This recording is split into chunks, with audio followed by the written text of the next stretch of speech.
تو جس کا ذکر رب کر رہا ہے وہ محبوب کتنی شان والا ہوگا۔ پھر دنیا کے اندر انبیاء آئے، رسول آئے، رسالت کے منصب پر فائز ہو کر وہ آئے، اس سال میں دنیا سے پردہ فرما گئے، مگر کہتے یہی رہے کہ اگر تمہاری زندگی وفا کرے، تمہاری زندگی کے اندر وہ آخر الزماں محبوب آ جائے تو تم نے ہمارا کلمہ چھوڑ کر اس آخر الزماں محبوب کا کلمہ پڑھ لینا۔ وہ کتنی عظمت و شان والا محبوب ہے۔ قرآن کریم کے اندر جو میں نے آیات بینات تلاوت کی ہیں، کچھ ایک باتوں کا ہم ان قرآن و حدیث کی روشنی میں اپنے ذہنی ابہام کو بھی دور کریں گے، اور جو آقا علیہ السلام کے میلاد پاک کے اوپر لوگوں کے ذہنوں کو منتشر کیا جاتا ہے، تفرقہ ذہنوں کے اندر ڈالا جاتا ہے، وہ تفرقہ دور کرنے کے لیے چند ایک گزارشات کروں گا۔ اللہ صحیح معنوں میں ہمیں حق کو سمجھ کر اس پر عمل پیرا ہونے کی توفیق عطا فرمائے، حق سمجھ کر اس کو قبول کرنے کی رب العالمین ہمیں توفیق عطا فرمائے۔ قرآن کریم کی میں نے آیت کریمہ تلاوت کی ہے، اللہ رب العالمین نے فرمایا لقد جاءکم رسول من انفسکم عزیز علیہ ما عنتم حریص علیکم بالمؤمنین رؤوف الرحیم۔ البتہ تحقیق تمہارے پاس اللہ کی طرف سے ایک عظیم و شان عظمت والا رسول آیا۔ کون آیا؟ عظمت والا رسول آیا تمہیں میں سے، جو تم پر بڑا حریص ہے، بڑا مہربان ہے، اور مومنوں پر بڑے رؤوف اور رحیم ہیں، بڑی شفقت کرنے والے ہیں۔ اللہ کا شکر ہے کہ اللہ نے انسانی صورت کے اندر ہمیں پیدا فرما کر امت محمدیہ میں پیدا فرمایا۔ ایمان کی دولت دے کر اللہ رب العالمین نے ہمارے ایمان کو بچا کر حضور علیہ السلام کی محبت و غلامی کا توق ہمارے گلے میں ڈالا ہوا ہے۔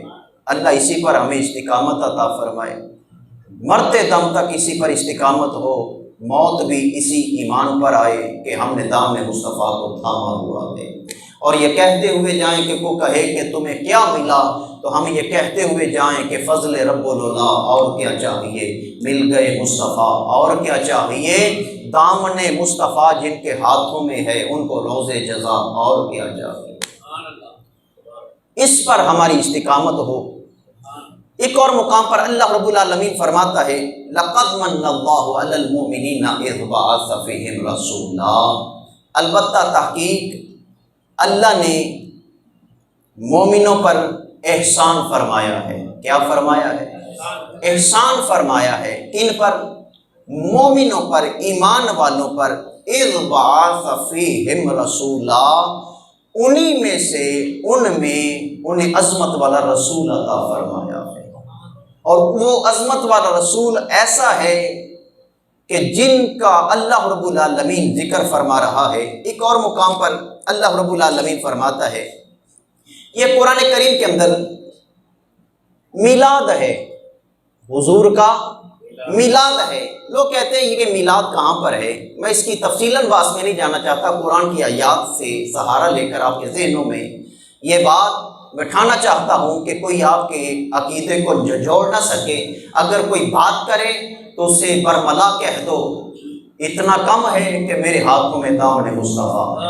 اللہ نے انسانی صورت کے اندر پیدا فرما کر ہمیں امت مصطفیٰ میں ایمان کی دولت عطا کی ہے۔ اللہ رب العالمین فرماتا ہے لَإِن شَكَرْتُمْ لَأَزِيدَنَّكُمْ وَلَئِن كَفَرْتُمْ إِنَّ عَذَابِي لَشَدِيدٌ، اگر تم میرا شکر ادا کرو گے تو میں تمہیں اور زیادہ عطا فرماؤں گا۔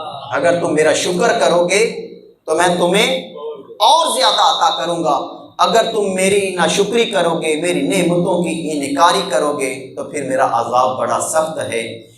اس کے اندر اللہ رب العالمین تیسرے مقام پر فرماتا ہے وَإِذْ نَجَّيْنَاكُمْ مِنْ آلِ فِرْعَوْنَ يَسُومُونَكُمْ سُوءَ الْعَذَابِ، اللہ رب العالمین فرماتا ہے اے آل یعقوب، اے بنی اسرائیلیو، یاد کرو جب ہم نے تمہیں فرعون کے ظلم سے نجات عطا کی تھی، جب ہم نے تمہیں فرعون کے ظلم سے نجات عطا کی تھی۔ فرعون کیا کرتا ہے؟ فرعون کے دربار کے اندر خدائی دعویٰ ہے، فرعون سجدے کرواتا ہے، بچیاں کو زندہ رکھا جاتا ہے، بچوں کو قتل کروایا جاتا ہے کہ جس سال حضرت موسیٰ علیہ السلام کی ولادت ہونا تھی، نجومیوں نے کہا کہ تیری سرزمین پر ایک نبی آ رہا ہے، تیری بادشاہت خطرے میں ہے، تو اس نے اپنی بادشاہت کو بچانے کے لیے کتنے لاکھ بچے ماؤں کے سینوں پہ رکھ کر ذبح کروا دیے، مگر اس نے اپنی بادشاہت کو بچانے کے لیے لاکھوں کی تعداد کے اندر جو بچوں کا قتل کروایا، مگر اس کے باوجود بھی اللہ نے پھر موسیٰ کو بھیجا اور موسیٰ کو پروان بھی چڑھایا۔ جب فرعون آتا ہے تو موسیٰ بھی آتا ہے۔ پھر موسیٰ علیہ السلام پیدا ہوئے تو پھر کہا کہ جس بادشاہت کو بچانے کے لیے تو نے بچوں کو قتل کروایا، اس کے باوجود بھی وہ نبی آ گیا ہے۔ حضرت موسیٰ علیہ السلام پھر بھی عالم دنیا کے اندر آئے، یہ تو رب کو منظور ہے نا، اس کو پتہ ہے کہ میں نے کس کو کس طرح بچا کر اس کو عظمت اور شان عطا کرنی ہے، وہ مالک جانتا ہے۔ موسیٰ علیہ السلام پھر بھی آئے، پھر موسیٰ علیہ السلام کو دریا کی لہروں کی موجوں پر چھوڑ کر چلتے چلتے وہ فرعون کے دربار میں بھی پہنچ گئے۔ جب فرعون کے دربار میں بھی پہنچے، پھر موسیٰ علیہ السلام فرعون کی گود کے اندر بھی پہنچے، مگر پھر بھی موسیٰ علیہ السلام فرعون کے دربار کے اندر پہنچ پر بھی جس بادشاہت کو بچانے کے لیے فرعون نے یہ عمل کیا، موسیٰ علیہ السلام اسی کے دربار کے اندر پرورش پا رہے ہیں، پھر وہ پروان بھی چڑھے۔ پھر اللہ رب العالمین نے فرمایا یاد کرو جب ہم نے تمہیں فرعون کے عذاب سے نجات عطا کی، پھر فرعون غرق ہو گیا، موسیٰ علیہ السلام مقام نبوت کے اس منصب پر فائز ہو کر پروان چڑھے اور آپ کے حواری بھی بنے، آپ نے عظمت توحید کو بلند کیا، ایمان کے اسلام کی دولت کا پیغام پہنچایا۔ حضرت موسیٰ علیہ السلام فرعون غرق ہو گیا جس نے اپنی بادشاہت کو بچانے کے لیے لاکھوں کی تعداد کے اندر بچوں کو قتل کروایا، فرعون تو غرق ہو گیا، اللہ کا نبی پھر بھی پروان چڑھ کر مقام نبوت کے منصب پر فائز ہو چکا۔ موسیٰ علیہ السلام مقام نبوت پر ہیں، فائز ہیں، آپ کے رب العالمین کی ذات کے ساتھ وہ کوہ طور پر کلام بھی کرنا، آپ کو کتاب کے صحائف کا ملنا، آپ کو تورات کا ملنا، حضرت سیدنا موسیٰ علیہ نبینا علیہ السلام کو آپ کو کتاب بھی مل گئی، پروان بھی چڑھے۔ پھر حضرت موسیٰ علیہ السلام نے وصال بھی فرمایا، مگر رب العالمین فرماتا ہے یاد کرو جب فرعون غرق ہو گیا، تپتی دھوپ صحرا کے اندر تمہارے سر جل رہے تھے، تمہارے وجود جل رہے تھے، تو تم نے موسیٰ علیہ السلام سے کہا اللہ کے نبی ہمارے لیے کوئی سائبان ہو، تو موسیٰ علیہ السلام نے دعا کے لیے ہاتھ اٹھا دیے، وَظَلَّلْنَا عَلَيْكُمُ الْغَمَامَ وَأَنزَلْنَا عَلَيْكُمُ الْمَنَّ وَالسَّلْوَىٰ۔ عرض کیا اللہ کے نبی ہمارے لیے دعا کریں، ہمیں اللہ پاک اس تپتی دھوپ سے بچا لے اور ہمارے لیے من و سلوہ بھی اترے، پکا پکایا کھانا بھی اترے۔ موسیٰ علیہ السلام کی قوم بڑی لاڈلی قوم تھی، اللہ پاک نے موسیٰ علیہ السلام کی دعا کو قبول فرمایا۔ موسیٰ علیہ السلام کی قوم پر اللہ نے بادل کو سائبان کیا، موسیٰ علیہ السلام کی قوم پر اللہ نے بادل کو سائبان کیا، انہیں تپتی دھوپ سے بچایا۔ جب تپتی دھوپ سے بچا لیا تو پھر عرض کرنے لگے اللہ کے نبی پھر ہمیں کچھ کھانے کے لیے بھی چاہیے، تو انزلنا علیکم المن والسلویٰ، موسیٰ علیہ السلام کی ہم نے دعا کو قبول کیا تو اللہ نے جنت سے پکے پکائے کھانے موسیٰ علیہ السلام کی قوم کے لیے اتارے۔ یہ قرآن کے اندر ذکر موجود ہے، بڑی فصاحت و بلاغت کے ساتھ قرآن بیان فرما رہا ہے۔ پھر رب العالمین نے جب ان پر یہ سائبان کر دیا، یہ نعمتیں اتار دی، تو پھر کیا کیا؟ عرض کرنے لگے ربنا انزل علینا مائدۃ من السماء، اے اللہ ہمارے لیے آسمان سے پکے پکائے کھانے اتار، آسمان سے پکے پکائے کھانے اتار۔ میں آپ کو تھوڑی جا کے لذت لیتے ہیں، پہلے یہ بات سمجھ لیں کہ یہ مانگ کیا رہے ہیں؟ کھانا مانگ رہے ہیں۔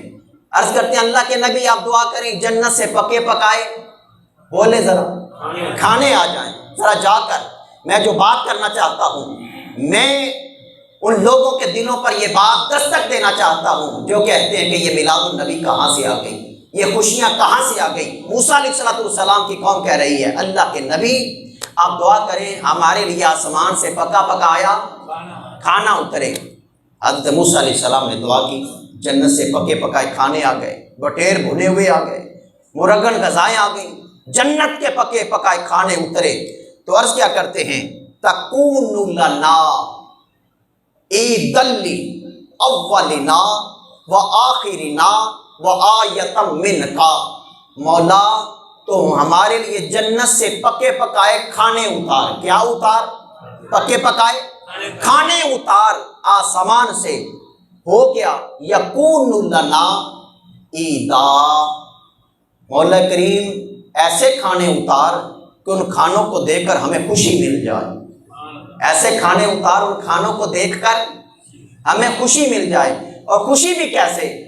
ایسی خوشی ہو کہ اس کو دیکھ، ایسے کھانے اتار کہ ان کو کھا کر ہم ایسے خوشی منائیں جیسے عید کی خوشی منائی جاتی ہے، ایسے کھانے اتار کہ ان کھانوں کو دیکھ کر ہمیں ایسی خوشی ہو کہ جیسے ہم عید کی خوشی مناتے ہیں۔ اور کیسی خوشی ہو؟ ہمارے مولا کریم ہمارے لیے خوشی نہ ہو، ہمارے لیے بھی خوشی ہو، ہمارے بعد میں آنے والوں کے لیے بھی خوشی ہو۔ عید الاولنا و آخرنا و آیۃ منکا، مولا کریم ہم عید کی طرح خوشیاں منائیں جس دن کھانا اترے، اور ہمارے پہلے بھی خوشیاں منائیں، ہمارے بعد میں آنے والے بھی خوشیاں منائیں۔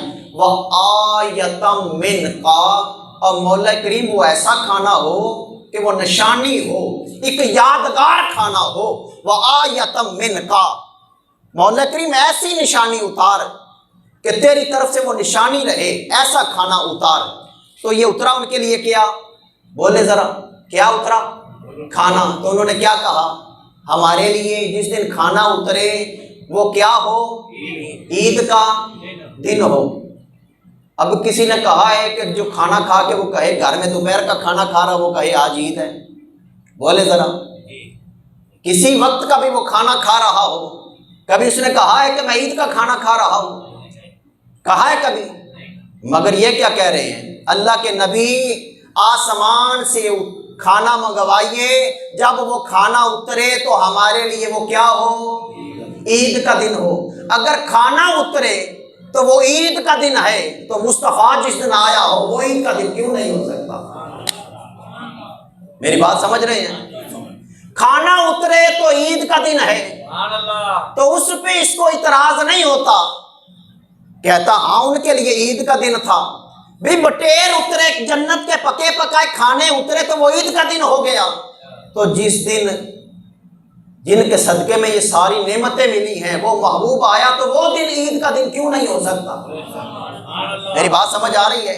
کھانا اترے تو عید کا دن ہے، تو جس دن میرے مصطفیٰ آئے وہ عید کا دن کیوں نہیں ہو سکتا؟